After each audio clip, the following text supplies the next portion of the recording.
Hello guys, welcome back to our channel Learn Loop. आज हम करेंगे क्लास 12th बायोलॉजी का। आज हम करेंगे चैप्टर 4 क्लास 12th बायोलॉजी का, जो है principle of inheritance and variation. ये चैप्टर हमारा 4-5 वीडियोस में कवर हो जाएगा क्योंकि ये लार्ज चैप्टर है। इसमें सारा जेनेटिक्स का कवर करेंगे हम। इसमें सबसे पहले हमने पढ़ना है कि मेंडल ने कौन कौन से लॉ बनाए इनहेरिटेंस के। फिर इनहेरिटेंस, उसने जीन्स होती हैं, जीन्स में इनहेरिटेंस एक जीन में देखी। फिर उसने इनहेरिटेंस देखी 2 जीन्स में। इनहेरिटेंस मतलब कि बदलाव आने, जो उसने पहले एक जीन में देखे, फिर उसने 2 जीन में देखे। उसके बाद उसने सेक्स डिटर्मिनेशन किया कि मेल है कि फीमेल है। फिर उसने म्यूटेशन देखी कि उनमें क्या क्या चेंजेस आ रहे हैं, कलर का या उसकी पोजीशन का या उसका फिज़िकल चेंज, कुछ भी हो सकता है, वो म्यूटेशन होगी। एंड जेनेटिक डिसऑर्डर्स, किसी भी तरह के उसके जीन के डिफेक्शन होएगा। तो ये सारा हम इस चैप्टर में पढ़ेंगे। सबसे पहले हम पढ़ेंगे इसमें मेंडल लॉ ऑफ इनहेरिटेंस। उससे पहले हम चैप्टर का ओवरव्यू लेंगे कि क्या है इस चैप्टर में।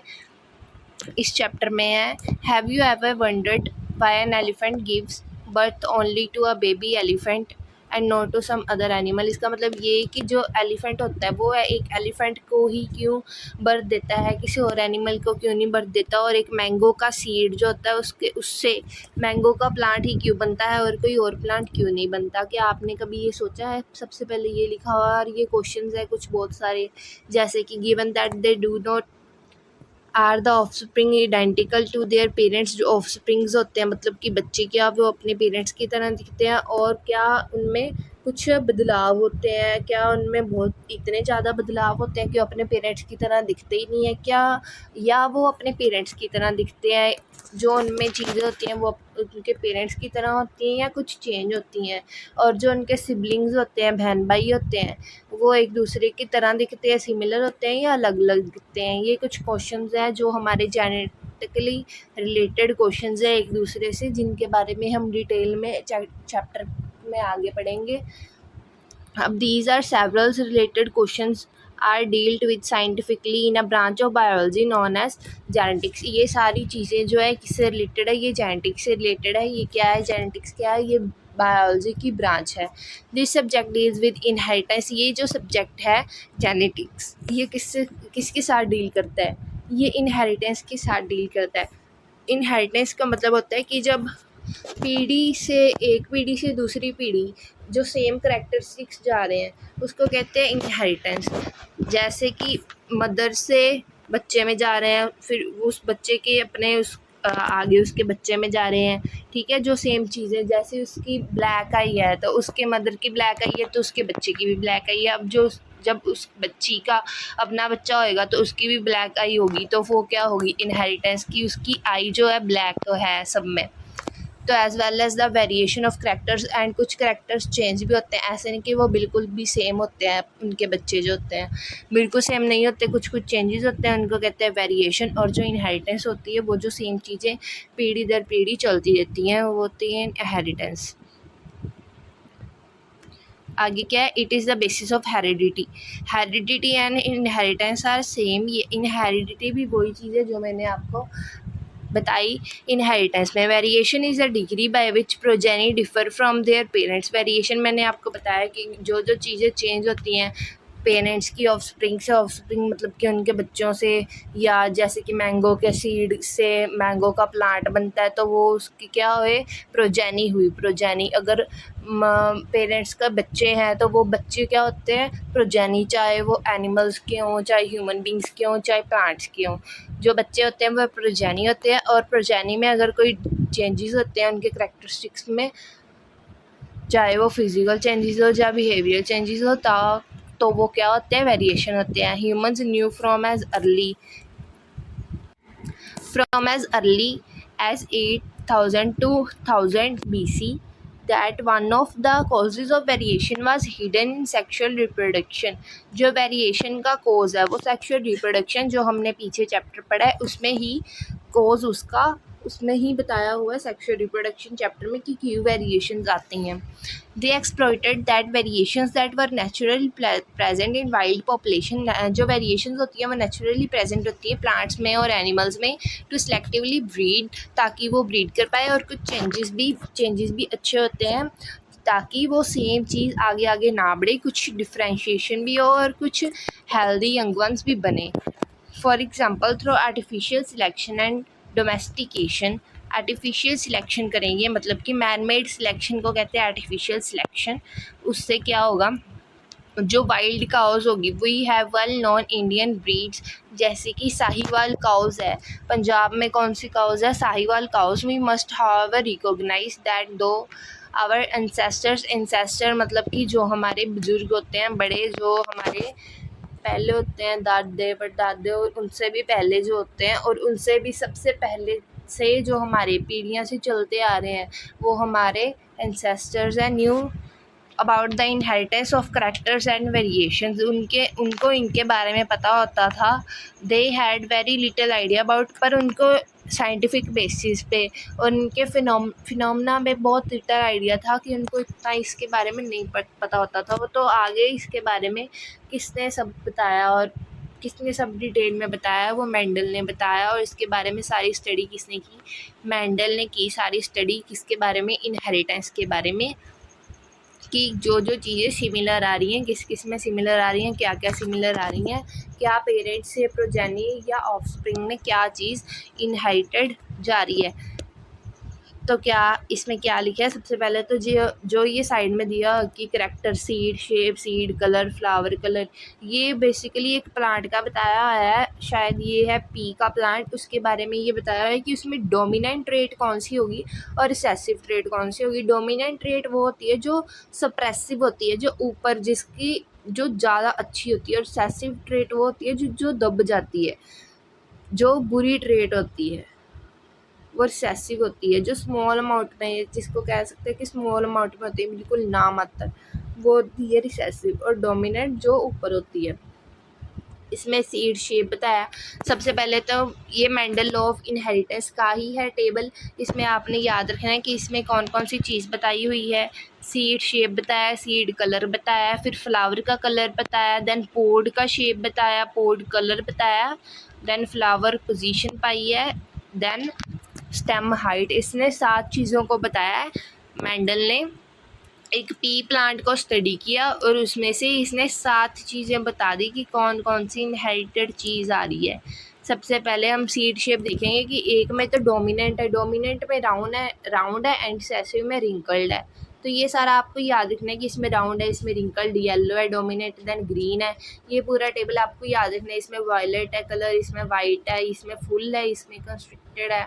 ठीक है, ये सारी मतलब कि फुल मतलब कि पूरी अच्छी बनी हुई, और कंस्ट्रिक्टेड का मतलब कि वो सुंगड़ जाती है ना जब, उसका मतलब होता है कंस्ट्रिक्टेड। अब Mendel law of inheritance, Mendel क्या कहता है इसके बारे में? It was during the mid 19th century के बीच में headway was made in the understanding inheritance. एक चीज़ बनाई गई थी कि हम इनहेरिटेंस को समझ पाएँ। तो ग्रेगर मेंडल जो था conducted hybridisation experiments on garden peas. सबसे पहले जो ये मेंडल लॉ ऑफ इनहेरिटेंस क्या है, ये ग्रेगर मेंडल है, ग्रेगर मेंडल जो भी है, ये इसने बहुत सारे हाइब्रिडाइजेशन एक्सपेरिमेंट किए ऑन गार्डन पीस। तो सबसे पहले तो आप सोच रहे होंगे कि इसने ये सब कुछ क्यों ही किया, ये क्यों कर रहा था ये सब कुछ। अब देखो, अगर इसने किया तो हमें भी पढ़ना पड़ेगा। अगर हमारी बुक्स में ये आ ही चुके हैं तो अब हमें करना ही पड़ेगा। अब हमारे पास कोई और सोल्यूशन नहीं है, क्योंकि हमें इसको करना ही पड़ेगा। अब उसने कर दिया तो बुक्स में लिख दिया तो हम कुछ नहीं कर सकते। हम ओनली पढ़ सकते हैं, इसको याद कर सकते हैं कि इसने क्या किया, और इनके एक्सपेरिमेंट से कुछ सीख सकते हैं। और अगर आप चाहो तो आप भी ऐसे एक्सपेरिमेंट कर सकते हो, और आप भी बुक्स में ऐसे ही बायोलॉजी की छपवा सकते हो। और आगे जो जैसे कि इनहेरिटेंस आगे आएगी, प्रोजेनिस आएंगी, तो वो कहेंगी आपके नाम से कि इन्होंने ये एक्सपेरिमेंट क्यों किए। बस ऐसे ही इस मेंडल ने ही एक ऐसा एक्सपेरिमेंट कर दिया है। तो बट ने इसने क्या क्या किया। 1856 एंड 1863 की बात है। इसने 7 ईयर्स के लिए लॉ ऑफ इनहेरिटेंस को स्टडी किया। 1856 से 1863 के बीच में 7 ईयर स्टडी किया, और 7 ही करैक्टरिस्टिक्स इसने देखे in the law of inheritance इसमें देखे लिविंग ऑर्गेनिजम्स में। ड्यूरिंग मेंडल इन्वेस्टिगेशन, जब मेंडल इन्वेस्टिगेशन करता था into the inheritance patterns, inheritance के पैटर्न्स में जब मेंडल इन्वेस्टिगेशन करता होता था, तो it was for first time that statistical analysis and mathematical logic, ये सबसे पहले हुआ था। मतलब कि ये सबसे पहले कभी भी नहीं हुआ, तो ये पहली बार था कि जो मैथमेटिकल लॉजिक लगाया गया और स्टैटिकल एनालिसिस की गई टू प्रॉब्लम्स इन बायोलॉजी कि बायोलॉजी में ये पहली बार हुआ कि मैथमेटिकल का यूज़ किया गया और स्टैटिकल एनालिसिस का यूज़ किया गया। His experiments had a large sampling size, उसके एक्सपेरिमेंट में बहुत बड़ा सैम्पल साइज होता था, which gave greater credibility to the data that he had collected. So उसका जो डाटा उसने कलेक्ट किया होता था ना, उसको बहुत क्रेडिट मिलता था क्योंकि उसके सैम्पल का साइज़ इतना बड़ा होता था, क्योंकि उसको ना एनालिसिस करने में इजी हो जाता था क्योंकि उसका सैम्पल साइज इतना बड़ा होता था। Also the confirmation of his inferences from experiments on successive generations of his test plants prove that his result pointed to the general rules of inheritance. उसने जो रिजल्ट्स निकाले थे ना, उससे ऐसे लगता था कि वो जो एक्सपेरिमेंट कर रहा है ना, वो ना रिजल्ट्स ना वो अच्छे बना रहा है rather than being unsustained ideas, क्योंकि उसके ना सही रिजल्ट्स निकल रहे थे जो वो एक्सपेरिमेंट कर रहा था। Prove that his results pointed to general rules of inheritance, जो जनरल रूल बनाए गए थे ना कि इनहेरिटेंस में ये होना चाहिए, ठीक है, जो उसने रिजल्ट निकाले वो जनरल रूल से उसके साथ सही मैच हो रहे थे, पॉइंटेड हो रहे थे। Mendel investigated characters in garden pea plant that they were manifested as two opposite traits, tall। उसने क्या देखा, उसने देखा कि एक प्लांट में उसने देखा पी के प्लांट में कि दो अलग अलग तरह की ट्रेड्स आ रही थी। उसमें कौन कौन सी ट्रेड थी, एक तो लंबा था और एक छोटा था। ड्वार्फ मीन्स छोटा, एक की येलो सीड थे, एक के ग्रीन सीड थे। This is allowed him to set up a basic framework of rules governing inheritance. इससे उसका एक बेसिक फ्रेमवर्क बन गया कि मोटा मोटा से उसको पता लग गया कि इसमें कुछ तो इनहेरिटेंस है, कि एक तो लंबा है, एक छोटा है, इसके येलो सीड है और इसके ग्रीन सीड है। तो उसने उनको और ऑब्जर्व किया, all that avers natural observation and the complexity inherit in them, और सारे नेचुरल ऑब्जर्वेशन उसने उसमें किए। Mendel conducted such artificial pollination, उसने आर्टिफिशियल पॉलिनेशन भी की। आपने जैसे पीछे पढ़ा है आर्टिफिशियल पॉलिनेशन के बारे में, अगर आपको इसके बारे में नहीं पता तो आप हमारे चैनल पे जाके वीडियो देख सकते हैं। In the chapter first sexual reproduction in flowering plant, उसमें पॉलिनेशन का टॉपिक है, वहाँ से जाके आप समझ सकते हैं कि what is artificial pollination, cross pollination. तो उसने ट्रू ब्रीडिंग पी लाइन्स से यूज़ किया और आर्टिफिशियल उनका पॉलिनेशन किया। True breeding line is one that have undergone continuous self-poly, shows that stable trait inheritance and plant varieties as pairs, which were similar except for one character, other contrasting traits. Some of the contrasting traits selected were smooth, कुछ तो contrasting traits जो उसने select किए, कुछ तो smooth थी, कुछ simple सही समझ आ रहा था। एक तो स्मूथ है, एक रिंकल थे सीड, एक येलो थे, एक ग्रीन सीड थे, एक फुल था, एक कंस्ट्रिक्टेड था, एक येलो पोड था और कोई ग्रीन पोड था, कोई टॉल था, कोई ड्वार्फ था। तो ये इसने 7 चीज़ देखी जो आपको इस टेबल में हमने पहले ही पढ़ ली है। ये 7 चीज़ें इसने ये देखी कि क्या क्या है। आगे क्या है, आगे इनके बारे में बताया गया कि टॉल, ड्वार्फ, ये हमने पीछे जो पढ़ा ये सारा वही है, ठीक है। आपने पीछे से पढ़ लिया तो आप इसको कर दीजिए और सीधा पहुंच जाइए inheritance of one gene. Inheritance of one gene में इसमें क्या लिखा हुआ है, let us take an example of one such hybridisation experiment. कहते हैं कि हाइब्रिडाइजेशन एक्सपेरिमेंट का हम एग्जांपल लेते हैं, ठीक है, जो मेंडल ने की है। When he cross toll and dwarf P plants, उसके पास एक टॉल पी प्लांट था, एक ड्वार्फ पी प्लांट था। उसने उन दोनों की क्या करवा दी, हाइब्रिडाइजेशन, उनको क्रॉस करा दिया। मतलब कि उसने इन दोनों को क्रॉस इसके लिए करवाया था क्योंकि वो एक जीन में इनहेरिटेंस चेंजेस देखना चाहता था। उन दोनों को क्रॉस करके क्या बनता है, उसमें क्या इनहेरिटेंस आती है, दोनों को क्रॉस करके।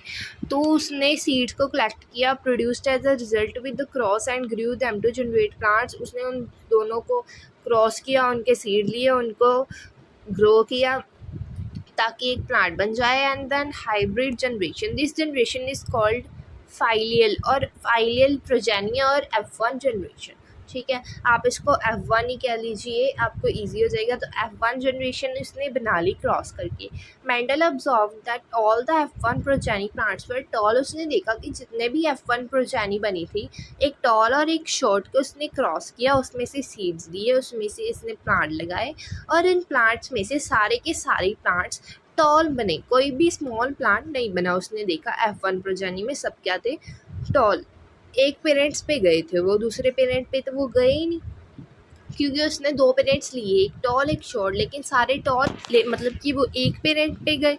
ठीक है, नन वर ड्वार्फ, कोई भी छोटा नहीं था। Made observations for the other pairs of trait, he found F1 always resembled either one of the parents. मतलब कि F1 जो जनरेशन उसने बनाई थी या फाइलियर प्रोजेनी, वो एक पेरेंट के जैसे ही दिख रही थी, मतलब कि टॉल पेरेंट के जैसे। That the trait of other parent, मतलब कि दूसरे पेरेंट की ट्रेट तो उसमें दिख ही नहीं रही थी, मतलब स्मॉल चीज़ तो उसमें दिख ही नहीं रही थी।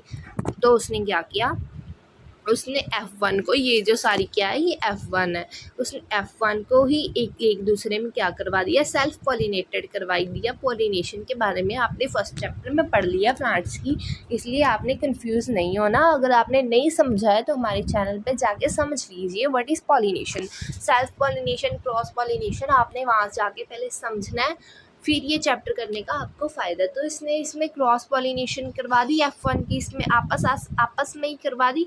ठीक है, और इनकी आपस में उसने क्रॉस पॉलिनेशन करवा के क्या बनाया, F2 जनरेशन की उसमें देखी। उसने क्या देखा, the character that was not seen in F1, जो F1 में इनमें ना देखा गया वो उसने देख ली F2 में, इनकी ही क्रॉस पॉलिनेशन करा के सारे बड़ों की क्रॉस पॉलिनेशन करवा दी। उसके बाद उसमें क्या निकले, छोटे भी निकले F2 प्लांट्स, जो इनकी सेल्फ पॉलिनेशन करा के जो प्लांट्स बने, मतलब कि प्रोजेनी जो F2 बनी, F1 से जो F2 प्रोजेनी बनी, F2 प्रोजेनी में क्या थे, 3/4 ऑफ द प्लांट्स थे, 3/4 ऑफ द प्लांट्स ड्वार्फ थे, 1/4 ऑफ द प्लांट्स ड्वार्फ थे, and F2 plants were tall. F2 plants 3/4 while क्या थे, ड्वार्फ थे। The tall and dwarf plants were identical to their parental type, वो बिल्कुल अपने parents की तरह ही थे, टॉल और dwarf, and did not show any blending, कुछ और चेंज उन्होंने नहीं शो किया, बाकी ओनली टॉल और शॉर्ट का ही फ़र्क था। All the offspring were either tall और dwarf, no one in there between height, या कोई टॉल था या कोई ड्वार्फ था, कोई इन बिटवीन हाइट का, कोई मतलब कि बीच विचाले में नहीं था, कोई बिल्कुल बड़ा था, कोई बिल्कुल छोटा था, कोई ऐसे नहीं था कि कोई मीडियम हाइट में होगा। Similar results were obtained with the other traits that he studied. One of the parental traits were expressed in F1 generation. एक ट्रेट तो F1 जनरेशन में हुई कि सब टॉल है, और F1 F2 में दोनों ट्रेट्स शो हो गई कि आधे तो स्मॉल निकले और आधे टॉल निकले। कंट्रास्टिंग ट्रेट शो हुई, did not show any blending at the, कुछ भी और चेंज नहीं शो हुआ F1 या F2 स्टेज में। Based on their observations, Mendel proposed that something was being stably passed down. Mendel को पता लगा कि कोई तो चीज़ है। अब अगर टॉल से टॉल बन रहा है, अब सारे टॉल बन गए। अब देखो टी क्या है, टॉल, टी क्या है, टॉल से क्या बन गए सारे, एक टी टॉल था, एक ऐसे स्मॉल थे, इन दोनों की हाइब्रिडाइजेशन कराई, लेकिन सारे क्या निकले, टॉल। अब ये सारी टॉल की आपस में करा दी, तो टॉल भी निकले और स्मॉल भी निकले। तो उसने देखा कि इसमें इनमें से इनके बीच में ऑफस्प्रिंग में कुछ तो जा रहा है, और इनमें कुछ तो जा रहा है, या इनसे डायरेक्ट इनमें कुछ क्या होगा जो इनमें स्मॉल पहुंच गए, कुछ तो होगा।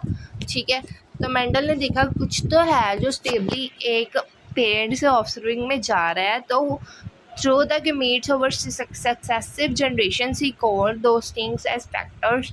वो चीज़ें जो जा रही थी पेरेंट्स से ऑफस्प्रिंग में क्या थी, फैक्टर्स थी। अब उनको क्या कहा जाता है, अब उनको जीन्स कहा जाता है। Genes therefore are the units of inheritance, gene को इनहेरिटेंस की यूनिट कहा जाता है, क्योंकि जीन ही तो एक चीज़ है जो एक जनरेशन से दूसरी जनरेशन में चीज़ों को पास करवा रही है, like tall, short and other things, वो जीन के थ्रू ही जा रही है। Genes therefore are the units of inheritance, therefore gene क्या है, इनहेरिटेंस की यूनिट है। They contain a information that is contain the information that is required to access particular trait. उनको जो देखो पर्टिकुलर ट्रेट क्या थी इनमें कि टॉल है एक शॉर्ट है, तो यह सारी इन्फॉर्मेशन किस में कैरी की गई थी, जीन में, कि क्या होगा, जो ऑफस्प्रिंग क्या होएगा, वो टॉल होएगा कि शॉर्ट होएगा, ये सारी इन्फॉर्मेशन जीन में ही तो कैरी की करेगी थी। तो ये क्या है, unit of inheritance. Gene which code for a pair of contrasting traits, जो genes pair of contrasting trait के लिए कोड करते हैं उनको कहते हैं alleles. They are slightly different from the same gene, वो सेम जीन से थोड़े से डिफरेंट होते हैं। If we use alphabetical symbols for each gene, अगर हर एक जीन के लिए हम अल्फ़ाबेटिकल सिंबल यूज़ करें, that are capital letter is used for a trade expressed at F1 stage. F1 stage में हम कैपिटल लेटर यूज़ करते हैं, ठीक है। जो ट्रेड एक्सप्रेस हुई F1 स्टेज में उससे के लिए हम कैपिटल लेटर यूज़ करेंगे, like big T, and small alphabet for the other trade. जो कोई अदर ट्रेड आया था उसके लिए स्मॉल अल्फ़ाबेट यूज़ करेंगे। फॉर एग्जांपल आपको समझाने के लिए यहाँ पे एग्जांपल दी गई है कि हम यूज़ करेंगे T is use for the tall trade, big T. अब देखो अल्फ़ाबेट क्या है टी, इसमें कैपिटल टी है तो कैपिटल टी टॉल ट्रेड के लिए, और ड्वार्फ के लिए स्मॉल टी यूज़ की है। And big T and small T ये एक दूसरे के क्या है, अलील है। अब मुझे लगता है कि आपको समझ आ गया होगा कि व्हाट इज़ अलील। अब देखिए, hence in plants the pair of alleles for height would be. So plants में पेयर ऑफ अलील्स क्या होएंगे, हाइट के लिए सबसे पहले तो सारे टॉल बने थे, फिर आधे टॉल थे आधे शॉर्ट थे, या सारे ही शॉर्ट थे, कुछ भी हो सकता है उसमें। Mendel also propose that in a true breeding tall or dwarf pea variety are relic pair of genes for height and identical or homozygous. TT and TT respectively. TT and TT are called genotype of a plant, while the descriptive terms tall and dwarf are phenotype. अब genotype and phenotype क्या होता है, अगर तो हम T use कर रहे हैं कि ये बिग टी है, ये टॉल ड्वार्फ है, ठीक है, सिंबल्स को यूज़ कर रहे हैं। अगर सिंबल यूज़ किया तो वो जीनोटाइप है। अगर हम सिंपल कह रहे हैं कि एक टॉल है एक ड्वार्फ है तो वो क्या है, वो चीज़ है फिनोटाइप। तो जो फिनोटाइप है दैट हैड अ जीनोटाइप, क्या फिनो के टाइप के पास जीनोटाइप हो सकती है टी, तो हाँ ये सही है। As Mendel found that phenotype of F1 heterozygote means जो होमोजाइगोट ना हो। हेटेरोजाइगोट मतलब होमोजाइगोट क्या होता है, दोनों टी क्या है, लॉन्ग है, या दोनों टी स्मॉल है। जो सेम हो वो होमोजाइगोट होता है, और जो थोड़ा डिफरेंट हो like big T and small T दोनों अलग अलग है, वो क्या होता है, हेटेरोजाइगोट। Big T and small t heterozygote to be exactly like TT parent in appearance. He proposed that in a pair of dissimilar factors, one dominates the another. एक दूसरे के ऊपर dominate कर जाता है, बड़ा हो जाता है, and hence it is called the dominant factor. अब आपसे अगर क्वेश्चन आ जाए कि dominant factor या recessive क्या होते हैं, तो आपने बता देना यही definition, ठीक है, जो हमने अभी पढ़ी। In this case T, फिर आपने एग्जांपल दे देनी है कि टी जो है वो डोमिनेंट है, टॉलनेस ब्रैकेट में लिख देना, ओवर स्मॉल टी जो है dwarfness that is recessive. He observe the identical behaviour for all the other characters. उसने आइडेंटिकल बिहेवियर देखा और भी करैक्टर्स में कि जो ऐसे ही था इनहेरिटेंस का, डोमिनेंट और रिसेसिव, ऐसी ही चीज़ें उसने और चीज़ें में भी देखी और स्टडी की। It is convenient to use the capital and lower case in alphabetical symbol. Alphabetical symbol में हम ऐसे यूज़ सही है यूज़ करना कि कैपिटल सिंबल यूज़ कर लिया और without capital small symbol use कर लिया। Do not use T for tall और डी फॉर ड्वार्फ। आपको स्मॉल टी ही फॉर ड्वार्फ यूज़ करना चाहिए, डी फॉर ड्वार्फ नहीं करना चाहिए, बिकॉज इससे डिफ़िकल्ट हो जाएगा to remember whether T and D are alleles. So इससे पता नहीं चलेगा कि टी एंड डी एक दूसरे की अलील है या अलग है, ठीक है। सो गाइस यहाँ पर वीडियो को स्टॉप करते हैं। नेक्स्ट हम अगली वीडियो में कवर करेंगे जितना भी टॉपिक है, ठीक है। तो इस चैप्टर की बनेंगी 5-6 वीडियो, तो कम से कम बनेंगी इतनी वीडियोस, तो आपकी देखनी ही पड़ेगी for the complete understanding of the chapter, ठीक है। Thank you for watching the video. Subscribe our channel अगर आपको वीडियो अच्छी लगी, एंड हमारे चैनल से आप बाकी चैप्टर्स की भी वीडियो देख सकते हैं for full understanding. Like the video and subscribe our channel, and मिलते हैं नेक्स्ट वीडियो में।